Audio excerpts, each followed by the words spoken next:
Eh bien, vous savez, dans la communauté sourde, on prend la parole et puis c'est vrai que chacun peut créer un nouveau signe. Mais il y a une sélection naturelle qui se met en place. À partir du moment où un signe ne se répand pas, c'est qu'il n'était pas bon. Par contre, celui qui s'est répandu et que tout le monde a utilisé, c'est qu'il est bon. Donc voilà, il est validé. Voilà, c'est ainsi que... Mais c'est suite à une sélection naturelle, hein. Alors justement, c'est vrai que le travail qu'effectue IVT autour des dictionnaires, donc dans le domaine de l'édition, c'est pas un travail facile, hein. Parce que qu'est-ce que l'on répertorie comme signe? Le signe que l'on utilise à Paris, point à la ligne? Ou faut-il également faire apparaître les signes qui sont utilisés dans le nord, dans le sud, dans l'est, dans l'ouest, etc. Tout ça, c'est très important.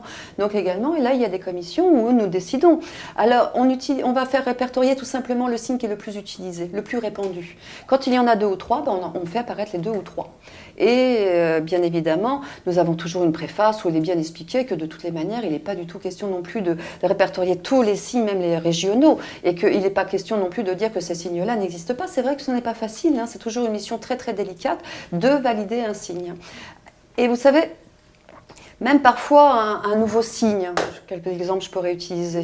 L'hôpital de la Pitié-Salpêtrière, c'est là où il y a eu le premier pôle LSF, donc d'accueil des personnes sourdes avec des personnels soignants sourds, interprètes présents en permanence, des médiateurs sourds, etc.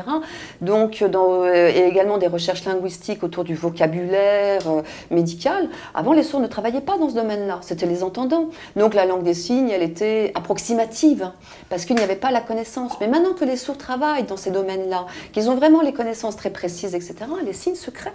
Et c'est drôle, parce que d'ailleurs dans notre dictionnaire, là nous avons sorti plusieurs tomes. Là nous avons sorti le tome 4, et nous nous rendons compte qu'entre le tome 2 et le tome 4, effectivement, des fois le même mot est répertorié, mais ce n'est plus le même signe. Parce que notamment, par exemple, aussi, il y a eu énormément de recherches dans le domaine juridique.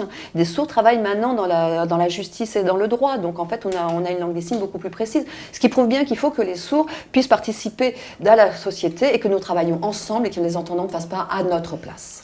Ouf.